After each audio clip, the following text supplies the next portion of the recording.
मैं विजय जायसवाल लक्ष्य एकेडमी के इस ऑनलाइन प्लेटफॉर्म पर आप सभी का स्वागत करता हूं। तो जी हाँ, नाउन का एरर्स हम लोगों ने सॉल्व किया था। नाउन के बाद अब बारी है प्रोनाउन की, ठीक है ना। प्रोनाउन के क्या क्या क्वेश्चंस मैंने आपको दिए थे, सारे ये आपके प्रीवियस ईयर के क्वेश्चन हैं। जितने भी क्वेश्चंस मैंने आपको प्रोनाउन के दिए हुए थे, ये टोटल प्रीवियस ईयर के क्वेश्चन थे। अब आप पैटर्न समझ लो कि थ्योरी के साथ किस तरह के क्वेश्चंस आपके प्रोनाउन से एग्जाम में पूछे गए हैं, ठीक है ना। किस तरह के क्वेश्चंस आपके प्रोनाउन से एग्जाम में पूछे गए हैं, आज उसी के बारे में हम लोग डिस्कस करने वाले हैं। तो ये प्रोनाउन का पहला वीडियो होगा, इसमें हम 20 से 30 क्वेश्चन आज की क्लास में सॉल्व करेंगे, ठीक है। इसको लगाने से पहले, इसको देखने से पहले, इस वीडियो को देखने से पहले आप ये काम करना कि पहले खुद से जाकर उन सारे क्वेश्चंस को लगाओ, 15-20 लगाओ, फिर वीडियो देखो, 15-20 लगाओ, फिर वीडियो देखो। इस तरह से करने पे चीज़ें बहुत आसानी से आपकी तैयार हो जाएगी, ठीक है। और आपका माइंड भी डेवलप होगा कि कैसे आपको इंप्रूवमेंट करना है। पहला क्वेश्चन आपको दिख रहा होगा, they are saying that I he and you will play together for the India, for India, ठीक है ना। तो आपको मैंने बताया था, देखते ही क्वेश्चन याद आ जाएगा कि यहाँ पे दो या दो से अधिक पर्सनल प्रोनाउन एक साथ आए हुए हैं। अगर इसमें आप देखें तो दो या दो से अधिक पर्सनल प्रोनाउन एक साथ आए हैं, और जब दो या दो से अधिक पर्सनल प्रोनाउन एक साथ आते हैं, माइंड में तुरंत रूल को रिवाइज किया करिए कि ऑर्डर या तो 231 होता है या फिर 123 होता है। दो ऑर्डर होते हैं, या तो 231 या फिर 123 होता है। 231 गुड एक्ट, गुड बिहेवियर के लिए होता है, जबकि 123 बैड एक्ट या फिर बैड बिहेवियर के लिए होता है। फिलहाल ये लोग क्या कह रहे हैं कि प्ले टुगेदर, इसका मतलब यहाँ गुड बिहेवियर, गुड एक्ट की बात हो रही है। 231 के अनुसार ये हो जाएगा गलत। सही क्या होगा, you he and I, you he and I, two, third and first person होता है, ठीक है ना। तो बी पोर्शन में यहाँ पे एरर है, 231 फॉलो करेंगे, यू ही एंड आई लिखेंगे, ठीक है। नेक्स्ट क्वेश्चन है, let him and I go Mumbai together for a week. बहुत आसानी सा क्वेश्चन, बहुत एकदम बढ़िया सा नियम हम लोगों ने पर्सनल प्रोनाउन में पढ़ा हुआ था कि लेट बिटवीन एक्सेप्ट, या कोई भी प्रपोजिशन आ गया तो प्रोनाउन जी हाँ किस केस में होगा। चीजें आपको याद होगी कि ऑब्जेक्टिव केस में होता है। लेट के बाद प्रोनाउन आया है, ऑब्जेक्टिव है, बिल्कुल सही है। लेकिन आई नहीं, क्या होगा, आई का ऑब्जेक्टिव होता है मी। आई का ऑब्जेक्टिव क्या होता है, मी। ए पोर्शन में, बी पोर्शन में एरर था। Let him and me go to Mumbai together for a week, ठीक है। तीसरा क्वेश्चन है, they all are there but she to go, ये सो यहाँ पर नहीं रहेगा, she go and call her as soon as possible because she has to preside over the meeting. She has to preside over the meeting. क्या यहाँ पे गलती हो सकती है, जरा देख लीजिए। दे ऑल आर देयर, सभी थे, बट सी, लेकिन वो नहीं थी, ठीक है। So but she go and call her as soon as possible, नहीं ठीक है, सो यहाँ पे सही था बिल्कुल। कह रहा है कि देखो मामला क्या था कि वे सभी वहां थे लेकिन वो वहां पर नहीं थी, ठीक है। तो कह रहा है जाओ और उसे जल्द से जल्द बुलाओ, ठीक है। Because she has to preside over the meeting, उसे मीटिंग को क्या करना था, प्रिसाइड करना था। तो इसमें कहीं कोई मिस्टेक नहीं है, हम कहेंगे कि इसमें क्या है, नो एरर है। इसमें क्या है आपका, नो एरर है, ठीक है। समझ में आ रहा, सभी लोगों ने किया था, और जहां मिस्टेक हुआ वो भी आपका क्लियर हो जाएगा कि यहाँ पे डाउट क्या था, ठीक है। आपको लग रहा है कि सी की जगह हर होगा, तो नहीं, दोनों, बट यहाँ पे एक प्रीपोजिशन नहीं, कंजक्शन होता है। कंजक्शन के बाद प्रोनाउन सब्जेक्टिव केस में ही हो सकता है, सब्जेक्ट का प्लेस था वो, ठीक है ना। तो अब चलेंगे हम नेक्स्ट पे, ठीक है। कहाँ, क्वेश्चन नंबर 4 पे पहुंच गए। चौथा है, आई यू एंड ही, ठीक है, must offer assistance to the downtrodden. Downtrodden मतलब होता है जो दबे कुचले लोग होते हैं। Said one of the boys standing by him. बड़ा ही शानदार सा क्वेश्चन है, लेकिन पहले थोड़ा सा यहाँ पे एरर सही करिए। ये यहाँ पर नहीं है, वही एरर नहीं है, ये मिसप्रिंट है, तो सही कर लीजिएगा, ठीक है। आई यू एंड ही, फिर बात आपकी आ गई, क्या हो गया कि first person, second person, third person एक साथ आया। ऑर्डर क्या होगा देखना पड़ेगा, सेंटेंस का पहले सेंस क्या है। कह रहा I you and he must offer assistant, मतलब तुम्हें उसकी, हमें उसकी सहायता करनी चाहिए। अगर सहायता जब भी आप किसी की करते हैं तो ये गुड एक्ट होगा या बैड एक्ट होगा, जी हाँ गुड एक्ट होगा। तो 231 होगा, 231 होगा, इसका मतलब यू ही एंड आई होगा। बोलो बात समझ में आई। फिट मामला, ए पोर्शन में एरर था, यू ही एंड आई होगा। Next, it is quite obvious that, सही है, कोई दिक्कत नहीं है। I would never do that, मैं यह कभी नहीं करूंगा। If I were him, if I were him, आपको पता था क्या था, मैंने आपको बताया था कि जब भी ऐसे क्वेश्चन आए, जब भी ऐसा क्वेश्चन आए कि जो है is am are was were, मैंने बताया था कि if represent the, represents the real subject, if represents the real subject, ये पॉइंट मैंने आपको बताया होगा, ठीक है। फिर मैंने बताया था कि if is am are, is am are, was, were के तुरंत बाद यदि पर्सनल प्रोनाउन आ रहा है तो वह सब्जेक्टिव केस में होता है। किस केस में होता है? सब्जेक्टिव केस में होता है। इफ आई वर हिम नहीं होगा, इफ आई वर ही होगा। अगर मैं उसकी जगह पर होता, इसका मतलब वही सब्जेक्ट था, और सब्जेक्ट के स्थान पे हम किस केस का प्रयोग करेंगे? सब्जेक्टिव केस का प्रयोग करेंगे। नियम आपको याद होगा, is am are was were के बाद प्रोनाउन किस केस में होता है? सब्जेक्टिव केस में होता है। डी में हिम की जगह पे क्या लिख देंगे? ही लिख देंगे। क्वेश्चन आपका बिल्कुल सही हो जाएगा, ठीक है। चलते हैं क्वेश्चन नंबर 6 पे।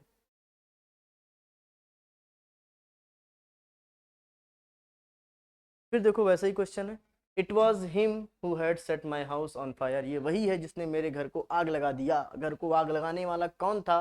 तो यही था।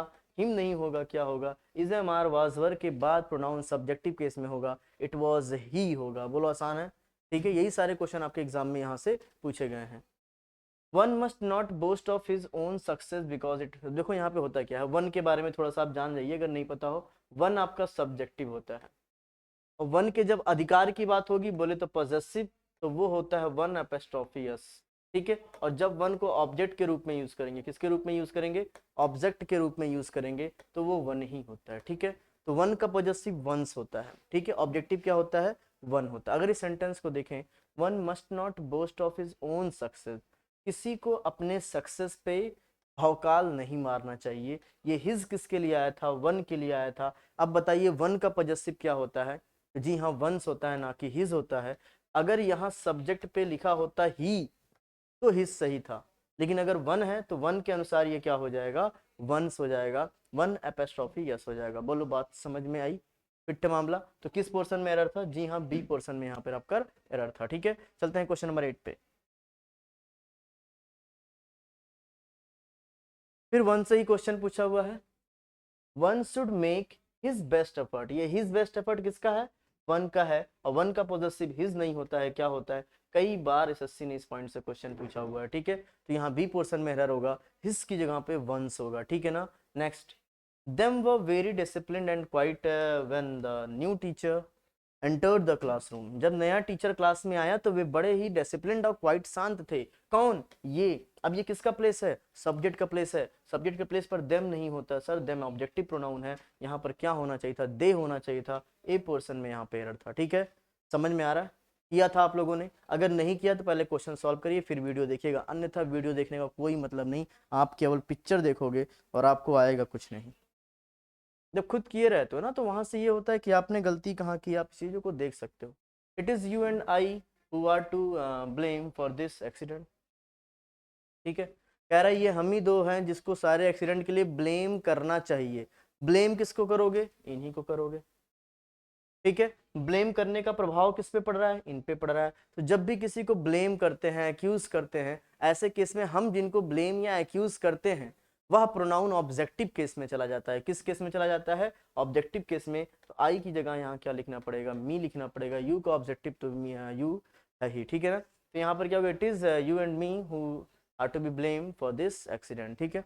नेक्स्ट क्वेश्चन नंबर हम लोग चलते हैं 11th पे। कह रहा आइज आई रीच देयर, ठीक है, कोई दिक्कत नहीं लग रहा है। ही टोल्ड मी, उसने मुझसे कहा, to keep myself away from the field, कि अपने आप को मुझसे उस फील्ड से दूर रखो, ठीक है। ही टोल्ड मी, इसने मुझसे कहा, टू कीप माई सेल्फ, मुझसे कहा है तो मेरे के लिए क्या हो जाएगा? Myself. To keep, told me to keep myself, बिल्कुल सही है। मी के लिए ही माई सेल्फ आया था, एकदम सही है। अवे फ्रॉम द फील्ड, इसका मतलब इसमें क्या हो जाएगा आपका? नो एरर हो जाएगा, कहीं कोई गलती नहीं होगा, ठीक है। माई सेल्फ क्यों लगा? क्योंकि उसने क्या कहा उससे कि तुम अपने आप को वहां से दूर रखो। दूर रखने वाला कौन? सब्जेक्ट। किसको दूर रखेगा? अपने आप को। इसका मतलब जो प्रोनाउन आएगा वो रिफ्लेक्सिव आएगा, और मी के ही केस का होना चाहिए। तो माई सेल्फ भी बिल्कुल सही था, तो इस प्रश्न में हो जाएगा नो एरर, नो एरर, ठीक है। चलते हैं क्वेश्चन नंबर 12 पे।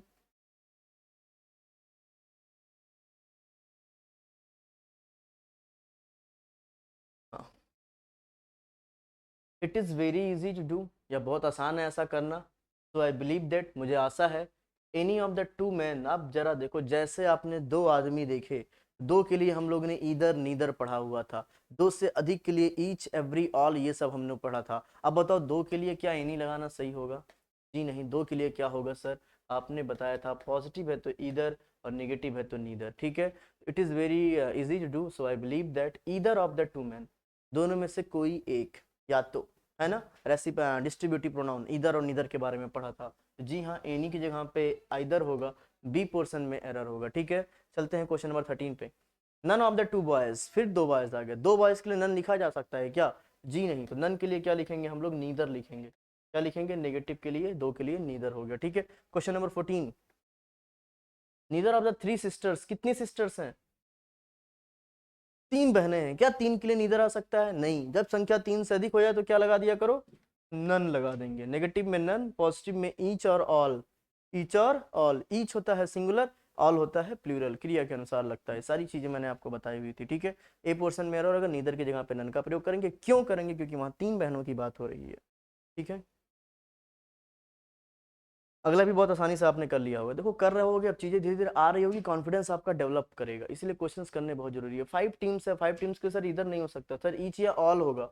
ईच की ऑल ये आगे देखना पड़ेगा। May win as set by the, तो क्या हो जाएगा? ईच ऑफ द 5 टीम्स, ठीक है। क्या हो जाएगा? ईच ऑफ द 5 टीम्स, ठीक है। दो से अधिक के लिए ईच हो गया, दो के लिए क्या हो जाएगा? इधर या नीदर हो जाएगा, ठीक है। नाइदर रमेश नॉर राजेंद्र, तो नाइदर नॉर लगेगा, दो की बात है, दो के लिए नाइदर या आइदर का प्रयोग करते हैं हम लोग, बिल्कुल करते हैं, ठीक है। नाइदर के साथ कंजक्शन नॉर होता है। अब ये जो क्रिया होती है बाद वाले पे डिपेंड करता है, जब या और या नॉर आ जाए तो क्रिया और प्रोनाउन बाद वाले पे डिपेंड करते हैं। तो हैज के अनुसार बिल्कुल सही है, has done. Their work, their किसके लिए आएगा? राजेंद्र के लिए। क्या राजेंद्र के लिए देयर लिखा जा सकता है? नहीं सर, राजेंद्र के लिए क्या लिखेंगे? हिज लिखेंगे, सी पोर्शन में एरर था, ठीक है ना। चलते हैं अगले क्वेश्चन पे, question number 17। Question number 17,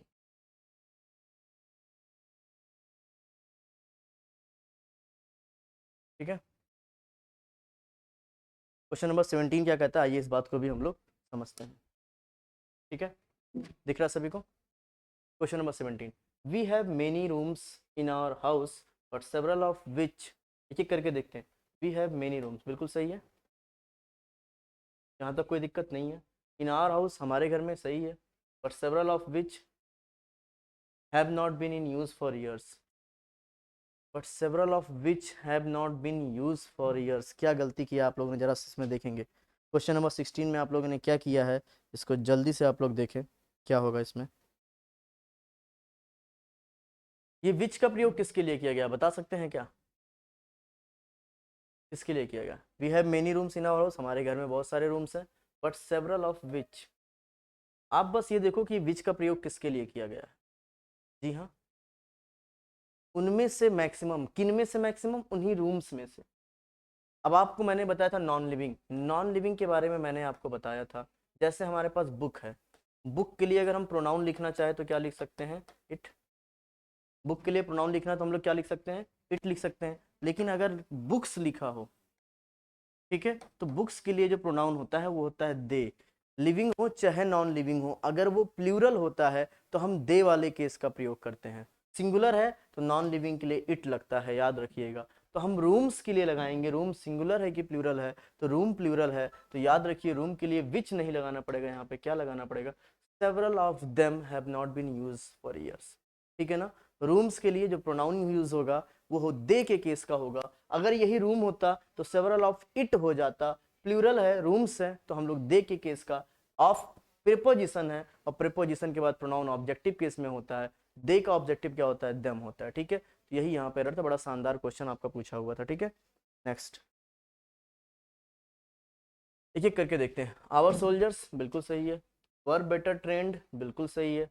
then that of enemies. अब देखो यहाँ पे गलती क्या है, बहुत शानदार सा एक नियम है, आपको बताना चाहता हूँ। देखो नियम क्या है, पहले समझो। जब भी हम नाउन टू नाउन कंपेयर करते हैं, जब भी हम नाउन टू नाउन कंपेयर करते हैं, लिख लीजिएगा इस बात को, ठीक है ना। जब भी ये हम लोग एडजेक्टिव में, ये एडजेक्टिव का पॉइंट है, एडजेक्टिव में ये पॉइंट हम लोग पढ़ते हैं, आया है तो बता दे रहे हैं। नाउन टू नाउन कंपेयर करते हैं तो हम लोग केवल देन लगाते हैं। क्या लगाते हैं? देन। लेकिन जब नाउन, प्रेपोजिशन, नाउन का हम कंपेयर करते हैं तो देन के साथ दैट ऑफ या दोज ऑफ, ये पूरा पॉइंट मैं आपको एडजेक्टिव जब पढ़ाऊंगा वहां बताऊंगा, ठीक है ना। देन दैट ऑफ या दोज ऑफ का प्रयोग करते हैं। अब इस नियम में हम देखें, हमारे सोल्जर्स का बात हो रहा है, तो कहने का मतलब नाउन प्रीपोजिशन नाउन आया है कि नाउन आया है, तो आप कहोगे सर नाउन आया है, और जब नाउन आए तो दैट ऑफ वगैरह का प्रयोग नहीं होता है ना। तो वहां पे हम लोग क्या लिखेंगे, our soldiers were better train than our enemies. Our enemies सही सेंटेंस, दैट ऑफ की जगह पे क्या हो जाएगा, आवर एनिमीज हो जाएगा। क्या हो जाएगा, आवर एनिमीज, ठीक है। तो डी पोर्शन में एरर था यहाँ पे, देन दैट ऑफ की जगह पे क्या हो जाएगा, देन आवर एनिमीज हो जाएगा, ठीक है ना। फिट है मामला, चलते हैं अगले क्वेश्चन पे। बाकी इसके बारे में पूरा मैं आपको एडजेक्टिव में पढ़ाऊंगा, परेशान मत होइएगा, ठीक है। द टू सिस्टर्स, दो बहनें, shouted at one another, each other और वन अनदर के बारे में आपने पढ़ा था। इसका प्रयोग दो के लिए होता है, इसका प्रयोग दो से अधिक के लिए होता है। तो दो के लिए वन अनदर नहीं होगा, क्या होगा यहाँ पर, ईच अदर का प्रयोग करेंगे। बी पोर्शन में एरर है। चलते हैं प्रश्न संख्या 20 पे।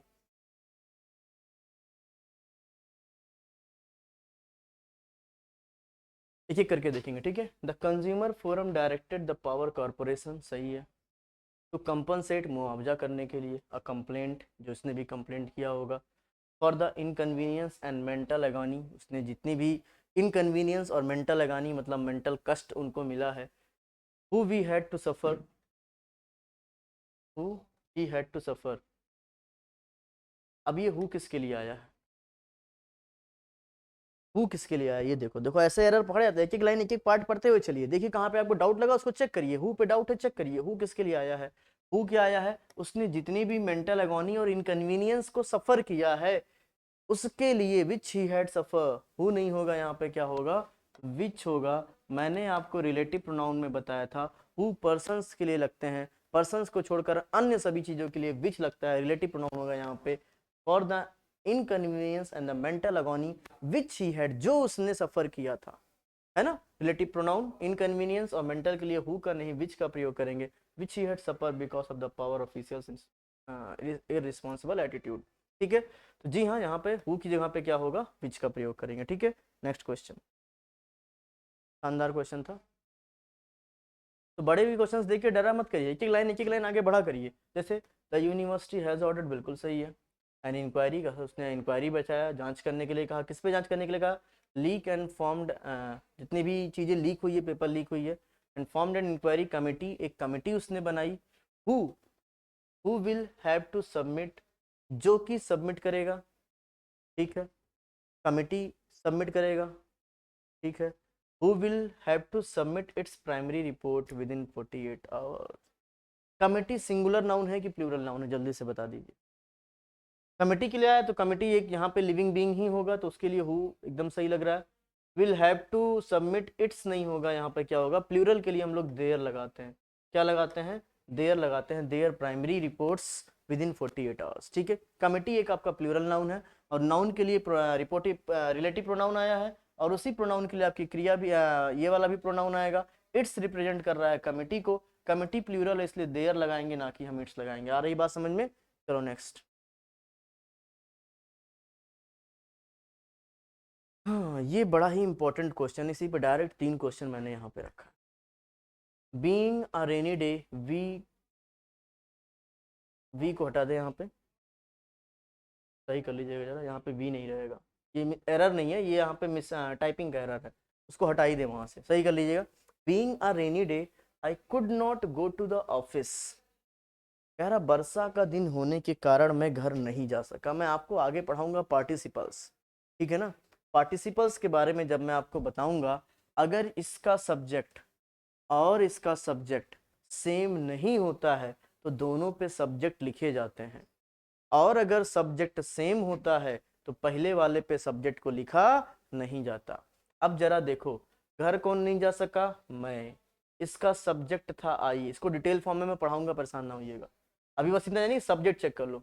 बीइंग अ रेनी डे, इसका सब्जेक्ट क्या होगा, तो आप कहोगे sir ji it, it being, rainy day के लिए लगाना तो इट हो जाएगा, it being a rainy day. क्या आई और इट दोनों सेम है, नहीं है, जब सब्जेक्ट सेम नहीं होगा तो इसके आगे सब्जेक्ट लिखा जाता है। तो सही ए पोर्शन में आपका एरर है, लाइन हो जाएगा it being a rainy day I could not go to the office.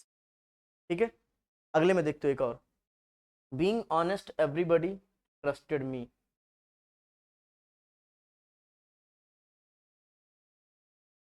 ठीक है, being honest everybody trusted me, honest कौन होगा, वही मी।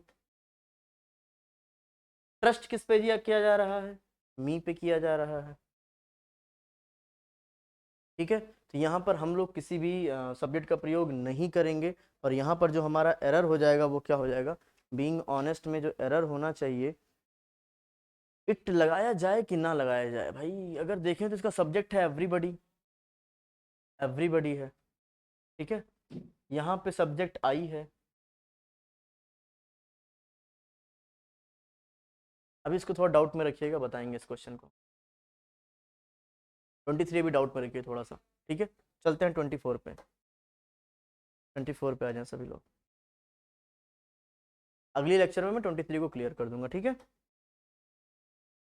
Being a well known scientist, एक बहुत ही प्रसिद्ध साइंटिस्ट होने के नाते, ही वॉज इन्वाइटेड, सब्जेक्ट कौन है, ही है।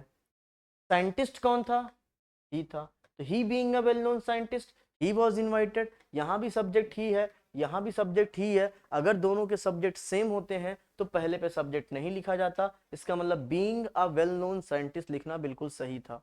ठीक है, he was invited to deliver a lecture on importance of science, इसमें कोई भी गलती नहीं होगी, नो एरर हो जाएगा। क्या हो जाएगा, नो एरर। जब सब्जेक्ट सेम है तो नहीं लिखा जाता, और जब सब्जेक्ट अलग होता है तो हम लोग वहाँ इट का प्रयोग या जो भी सब्जेक्ट होता है उसको लिखते हैं। ठीक है ना, next, believe it or not, this is one of the best edifice that has taken my fancy। One of के बाद नाउन प्लूरल होता है, नाउन प्लूरल होता है रखा है, रिलेटिव प्रोनाउन दैट लगा है, क्यों लगा है, एडिफिस के लिए विच लगना था, लेकिन सुपरलेटिव डिग्री एडजेक्टिव आ चुका है, तो दैट भी बिल्कुल सही है।